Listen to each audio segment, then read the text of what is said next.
السلام علیکم ورحمۃ اللہ وبرکاتہ۔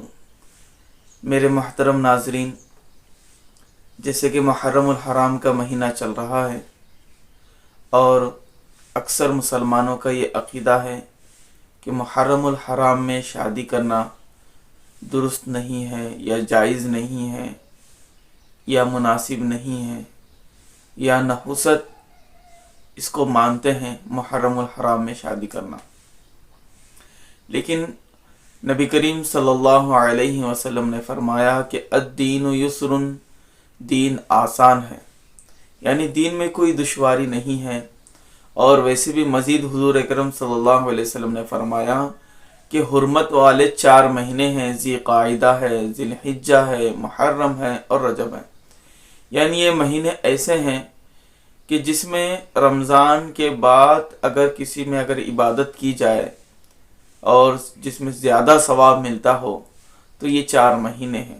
جب اللہ تعالیٰ نے دنیا بنائی اور سال اور وقت متعین کیا تو سال میں جب 12 مہینے آئے تو ان 12 مہینوں میں 4 مہینوں کو مقدس بنایا۔ ایک ہے ذی قعدہ، دوسرا ہے ذی الحجہ، تیسرا ہے محرم اور چوتھا ہے رجب۔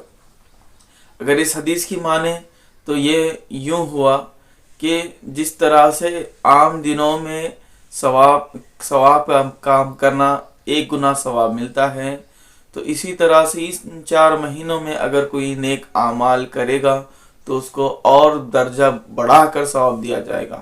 جیسے کہ محرم میں اگر کوئی نیک کام کرتا ہے تو اس کو بڑھا کر ثواب دیا جائے گا۔ اگر مسلمان یہ کہیں کہ نہیں، محرم الحرام میں سوگ کا مہینہ ہے کیونکہ اس میں شہادت حسین رضی اللہ تعالیٰ عنہ اور مزید دوسرے صحابہ کرام رضی اللہ تعالیٰ عنہ کی اس میں وفات ہوئی ہے، اس لیے ہم اس محرم کے مہینے میں نکاح نہیں کریں گے، تو یہ ہمارا خیال غلط ہے۔ کیونکہ ہمارے پاس ہمارے جو صحابہ ہیں 1,24,000 کی تعداد بتائی جاتی ہے۔ اگر ان کے ہر ایک کے انتقال کے وقت اگر نکاح کو روک دیا جائے تو ہمارے سال کے کسی مہینے یا کسی دن یا کسی وقت بھی ہم نکاح نہیں کر سکتے۔ اور مزید حضور اکرم صلی اللہ علیہ وسلم نے فرمایا اگر کسی کی وفات ہو جائے تو سوگ صرف 3 دن منایا جائے گا، وہ بھی رشتہ دار، جو رشتہ دار ہوتے ہیں وہی سوگ 3 دن منائیں گے، اور بیوی جو ہوتی ہے جس کا شوہر مرا ہے وہ سوگ منائے گی 40 دن، یعنی وہ اپنے عدت وغیرہ مکمل کرے گی اور 40 دن سوگ بھی منائے گی، اور رشتہ دار صرف 3 دن منا سکتے ہیں، اس کے آگے نہیں۔ وفات تو ہر مہینے میں ہر دن نہ کسی کی ہوتی ہے۔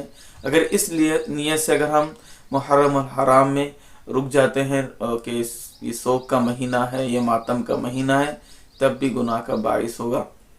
بلکہ اگر کوئی اس نیت سے نکاح کرے کہ محرم کا مہینہ اسلامک مہینہ ہے اور سال کی ابتدا ہوتی ہے، اور برائیوں کو مٹانے کی یعنی یہ بدعات کو مٹانے کی نیت سے اگر نکاح کرے گا تو اس کو اجر دیا جائے گا، اور متبرک مہینے میں نکاح کرے گا تب بھی اس کو ڈبل اجر دیا جائے گا۔ اسی طرح سے غم منانا تو سوگ منانا تو بتا دیا گیا۔ اب رہی نحوست کی بات کہ یہ مہینہ بعض لوگ کہتے ہیں کہ یہ مہینہ نحوست کا ہے، ایسا نہیں، یہ مہینہ مبارک مہینہ ہے، یہ حرمت والا مہینہ ہے، نہ کہ نحوست۔ اور یہ الگ بات ہے کہ اس مہینے میں شہادت حسین رضی اللہ تعالیٰ عنہ ہوئی اور بہت سارے صحابہ میدان کربلا میں شہید ہوئے۔ ہمیں اس بات کا افسوس بھی ہے اور غم بھی ہے، لیکن اس کا مطلب یہ نہیں ہے کہ اس سے دین میں کوئی دشواری پیدا ہو، بلکہ حضرت حسین رضی اللہ تعالیٰ عنہ نے بھی اس لیے جام شہادت پیا کہ حق غالب رہے، اسلام غالب رہے۔ تو جنہوں نے یہ سبق دلانے کے لیے جام شہادت پیا، ہمارے بھی لیے لازم یہی ہے کہ انہوں نے جس اسلام کے لیے، جس حق کو غالب کرنے کے لیے شہادت حاصل کی، تو ہم بھی اسے اسلام کو اپنائیں۔